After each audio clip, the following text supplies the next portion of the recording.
नमस्कार, भाकरी टू ब्राउनीमध्ये तुमच्या सगळ्यांचं स्वागत आहे. आज आपण करतो आहे मसूर भात.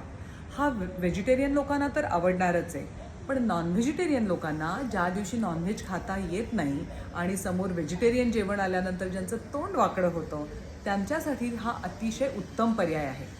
पदार्थांची सूची थोडीशी मोठी आहे, पण त्याच्यात वेगळा असा कुठलाच जिन्नस नाही आहे. आपल्या रोजच्या स्वयंपाकघरात असणारेच सगळे पदार्थ आहेत आणि डिटेल रेसिपी तर मी खाली देणारच आहे. तेव्हा आज करूयात मसूर भात. आपल्या मसूर भातासाठी मी कढईमध्ये अगदी एक छोटा चमचा तूप घातलंय. तूप गरम झाल्यावर त्याच्यामध्ये तमालपत्र, दालचिनी आणि मसाला वेलची हे घालून 1 मिनिट परतायचं.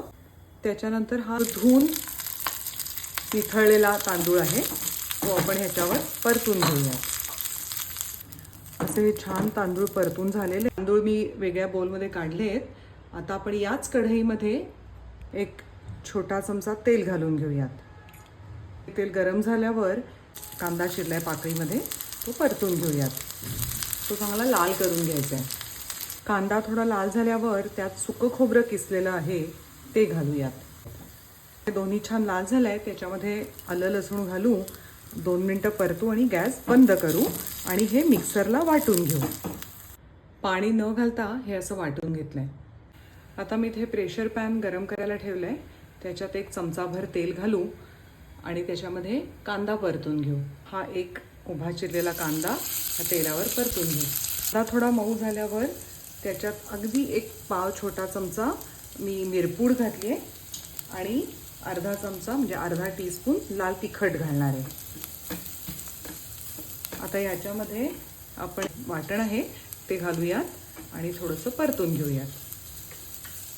तर त्याच्यामध्ये हे मोड आलेले मसूर घालूयात. मसूर परतून झाले. त्याच्यावर हा ताजा खवलेला नारळ घातलाय आणि धना जिरा पावडर घालू, अर्धा चमचा गरम मसाला पावडर आणि सगळ्यात शेवटी हे परतलेले तांदूळ आपण घालून घेऊ. आता यावर तांदूळाच्या दुप्पट पाणी घालूयात.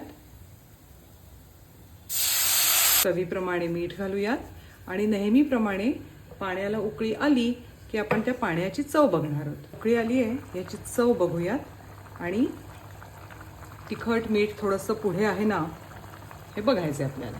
चव बरोबर आहे. त्याच्यावर थोडीशी चिरलेली कोथिंबीर घालू. आता याला झाकण लावू आणि 4 शिट्ट्या काढून 5 मिनिटं गॅस बारीक करू.